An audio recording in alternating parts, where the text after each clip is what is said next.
తెలుగు మృత భాష కాదు, తెలుగు మృత భాష కాదు, తెలుగు అమృత భాష అని మసక బారుతున్నటువంటి తెలుగు భాషకి ప్రాణం పోయాలని మా శ్రీశ్రీ కళావేదిక మీద ఉన్నటువంటి అభిమానంతో మీ అందరూ విచ్చేసినటువంటి మీ అందరికీ కూడా ప్రత్యేకమైనటువంటి అభినందనలు తెలియజేసుకుంటూ, మీరందరూ కూడా మంచి కవిత్వాన్ని రాస్తున్నారు.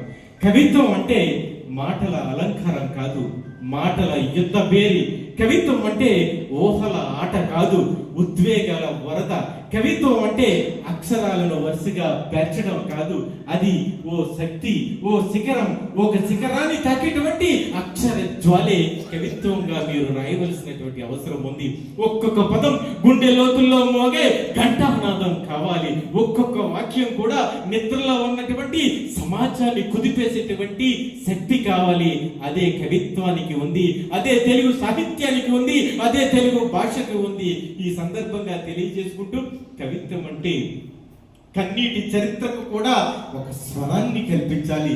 కవిత్వం అంటే మౌనానికి కూడా ఒక గొంతును ఇవ్వడం. కవిత్వం అంటే కాలాన్ని నిలదీసేటువంటి ఒక పదునైనటువంటి ప్రశ్నగా నిలిచిపోవాలి.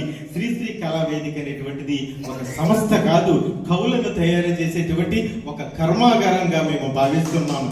ఎందుకంటే కళాకారులను తీర్చిదిద్దేటువంటి ఒక కర్మాగారము, భాండాగారముగా, ఒక అక్షరశాలగా మేము భావిస్తున్నాం. ఇది వేదిక కాదు, కవులు కళాకారుల కళలను తీర్చేటువంటి ఒక వేదిక అని ఈ సందర్భంగా తెలియజేసుకుంటూ, ఒక్క పైసా తీసుకోకుండా ఉభయ తెలుగు రాష్ట్రాల్లో జిల్లా జిల్లాకు పల్లె పల్లెకి వెళ్ళి కవిత్వాన్ని అక్షర దీపంలా మోసుకెళ్తున్నటువంటి అక్షర యాత్రికుల వేదిక ఇది. ఈ రోజు కరీంనగర్, జనగామ, శ్రీకాకుళం, వరంగల్, సూర్యాపేట తదితర ప్రాంతాల నుంచి కూడా కవిత్వం మీద, తెలుగు సాహిత్యం మీద మక్కువతో విచ్చేసినటువంటి మీ అందరికీ కూడా ప్రత్యేకమైన అభినందనలు తెలియజేసుకుంటూ, శ్రీశ్రీ కళావేదిక ఎప్పుడు కూడా పరిచయాలు అడగదు, ప్రతిభే మిమ్మల్ని పరిచయం చేస్తుంది. శ్రీశ్రీ కళావేదిక ఎప్పుడు కూడా మీ స్థాయి చూడదు, మీ సాహిత్యమే మీ స్థానాన్ని, మీ స్థాయిని ఇక్కడ కల్పిస్తుంది. ఇక్కడ కళ ఎప్పుడు కూడా మోకరిల్లదు, ఇక్కడ కవిత్వాన్ని ఎవ్వరు కూడా చదవరు, కానీ కవిత్వాన్ని పూజిస్తున్నటువంటి ఏకైక సంస్థ శ్రీశ్రీ కళావేదికని ఈ సందర్భంగా తెలియజేసుకుంటూ, మేమిచ్చేది అభినందనలు కాదు, మీ అక్షరానికి ఇచ్చేటువంటి ఒక పట్టాభిషేకంగా మీరు భావించాలి. శ్రీశ్రీ కళావేదిక చేసేటువంటి ఒక్క సభ జన హృదయాల్లో నిలిచేటువంటి ఒక అక్షర సునామీగా మారుమోగుతుంది. ఇది కవిత్వాల తాండవం, ఇది భావాల భూకంపం, ఇది కళల విప్లవం, ఇది అక్షరాల ఉద్యమం. ఇక్కడ కలం పట్టిన ప్రతి కవి కూడా ఒక అక్షర జ్వాల వెలిగించవలసినటువంటి అవసరం ఉంది. ఇక్కడ పదం పలికినటువంటి ఒక్కొక్క పదం కూడా ఒక్కొక్క గర్జనగా మారవలసినటువంటి అవసరం ఉంది. మట్టిలో దాగినటువంటి మాణిక్యాలను, ప్రతిభ ఉండి ప్రోత్సాహం లేనటువంటి అనేక మంది వ్యక్తులను వెలికి తీయాలనేటువంటి ఉద్దేశంతో చేస్తున్నటువంటి సాహితీ పట్టాభిషేకమే ఈ ఉగాది సాహితీ పురస్కారాల ప్రధానోత్సవ కార్యక్రమం. ఇది కేవలం వేదిక కాదు, కవులను, ప్రతిభను వెలికి తీసేటువంటి ఒక సాహిత్య గని అని ఈ సందర్భంగా మీ అందరికీ తెలియజేసుకుంటూ, శ్రీశ్రీ కళావేదిక పెట్టే సభలు ఎందుకంటే సాహిత్య కుటుంబాల్ని నిర్మించడం కోసం, పల్లెలో పుట్టినటువంటి కవులను దేశ రాజధాని వరకు తీసుకువెళ్ళి తెలుగుడి సత్తా నిరూపించడానికి మనం చేస్తున్నటువంటి ప్రయత్నమే. ఈరోజు కువైట్, మలేసియా, దుబాయ్, అమెరికా తదితర దేశాల్లో కూడా శ్రీశ్రీ కళావేదిక తరఫున తెలుగు సభ్యులందరూ కూడా పనిచేస్తూ అక్కడ కూడా తెలుగు భాషా ఉద్యమ కార్యక్రమాలు నిర్వహిస్తున్నారంటే అది కేవలం ఒక శ్రీశ్రీ కళావేదిక దక్కుతుంది. ఉభయ తెలుగు రాష్ట్రాల్లో 11,000 మంది సభ్యులతో ఉన్నటువంటి ఏకైక సంస్థ శ్రీశ్రీ కళావేదిక. ప్రతి జిల్లాలో కూడా శ్రీశ్రీ కళావేదిక కమిటీలు ఏర్పాటు చేసుకుని వారికి వచ్చేటువంటి జీతాల్లోనూ, వారికి వచ్చేటువంటి సంపాదనలోనూ ఈ సాహిత్య కార్యక్రమాలకి వెచ్చించి కార్యక్రమాలు నిర్వహిస్తున్నారంటే వారిలో ఉన్నటువంటి తృష్ణే కారణమని ఈ సందర్భంగా తెలియజేసుకుంటూ, ప్రతి కవి గుండెల్లో కూడా రగిలేటువంటి అగ్ని జ్వాల ఈ శ్రీశ్రీ కళావేదికలో ఒక విప్లవ జ్యోతిగా మారాలని. ఇక్కడ చప్పట్లు వినిపించవు, చరిత్ర వినిపిస్తుంది.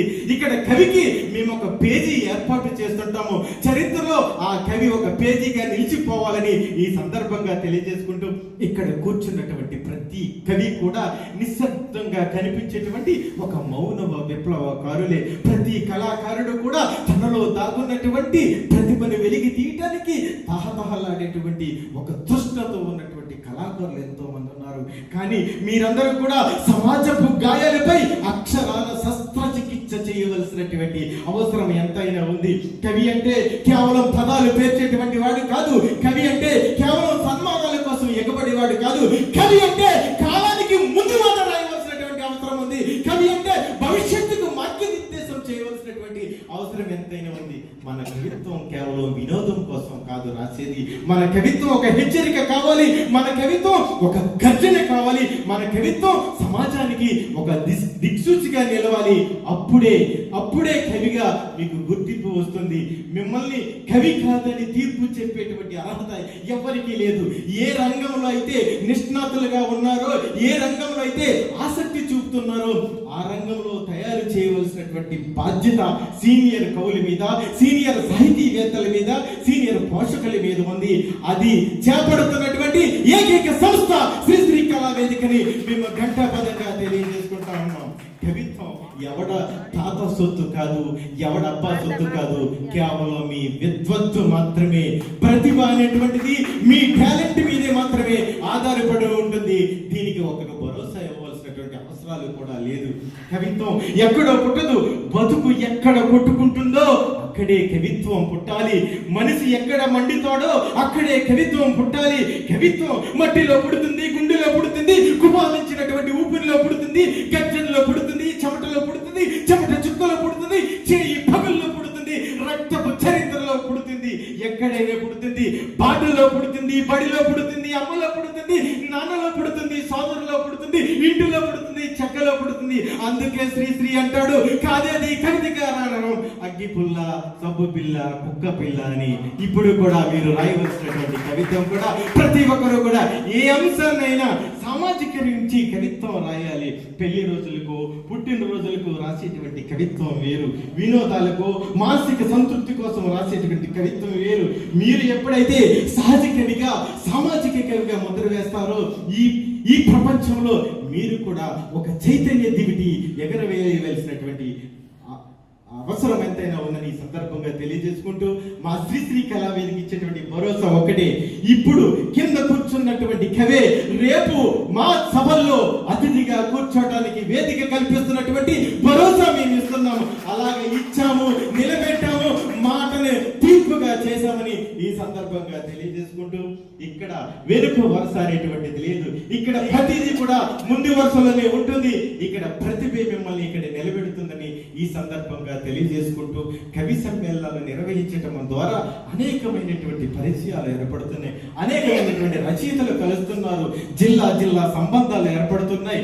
రాష్ట్ర సంబంధాలు ఏర్పడుతున్నాయి. రాష్ట్రేతర సంబంధాలు ఏర్పడుతున్నాయి. మేము మైసూరులో కన్నడ తెలుగు మహాసభలు కూడా మేము నిర్వహించాం. ఇప్పుడు వచ్చే జూలై నెలలో కూడా అదే మైసూరులో రెండవసారి కూడా కన్నడ తెలుగు సభలు ఏర్పాటు చేయడం. రాష్ట్రేతర సంబంధాల మధ్య సాహిత్యము, సాన్నిహిత్యము కూడా పెరుగుతుంది. కవి అన్నవాడు ఈర్ష్యతో ఎప్పుడూ ఉండకూడదు. కవి అన్నవాడు సామాజిక మార్పు కోరేటువంటి వ్యక్తి అయి ఉండాలి. కవి అన్నవాడు ఎప్పుడు కూడా సమాజంలో వెలుగొందేటువంటి వ్యక్తి అయి ఉండాలి. కవి అంటే సమాజంలో ఒక విశిష్టమైనటువంటి వ్యక్తి. కోనసీమ జిల్లా కార్యదర్శిగా ఉన్నటువంటి అనంతలక్ష్మి గారు మంచి సాహిత్యాన్ని రాస్తుంటారు, మంచి కవిత్వాన్ని రాస్తుంటారు. మా శ్రీశ్రీ కళా వేదికలో ఎప్పుడు ఏ కార్యక్రమం జరిగినట్టు కూడా ఆర్థికమైనటువంటి భరోసా అందిస్తూ ఉంటుంటారు. ఇందాకే చెప్పాం, మా ఈ కార్యక్రమానికి బలం ఇందాకే చెప్పాను, ఆయన వచ్చారు మళ్ళీ చెప్తున్నాను. ఆయన అరిగెల బలరామమూర్తి గారు ఈ కార్యక్రమానికి బలం. ఆయన ఈ కార్యక్రమం ఒడుదుడుకుల మధ్య నడుస్తున్నప్పుడు ఒక్క గంటలో మీకెందుకు నేనున్నాను, పెట్టండి అన్ని నేను చూసుకుంటానని చెప్పేసి ఆయన సాధించారు. ఆయన వెనక మా బివివి సత్యనారాయణ గారు, నల్లా నరసింహమూర్తి గారు, బాలచంద్ర సత్యనారాయణ గారు, వెంకట గారు, ఇంకా మా అమ్మాయి మహాలక్ష్మి గారు, మాకు శ్రీశ్రీ కళా వేదిక టెక్నికల్ విభాగంలో పనిచేస్తూ ఉంటుంది అమ్మాయి. ఆ అమ్మాయి మహాలక్ష్మి చాలా విత్ ఇన్ సెకండ్ లో కూడా ప్రతి పోస్టర్ ని, ప్రతి గ్రూప్ ని డిజైన్ చేస్తూ ఉంటుంది.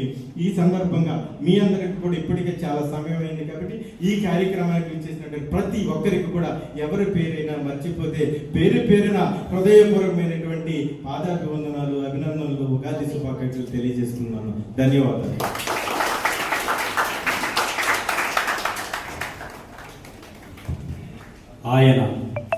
ఆయన ఒక మాటల సునామీ. ఆయన మాట ఆయన ఒక్కొక్క మాట ఒక్కొక్క అణు విస్ఫోటనం. ఇప్పుడే మనం అందరం ఈ లోకంలోకి వచ్చాం.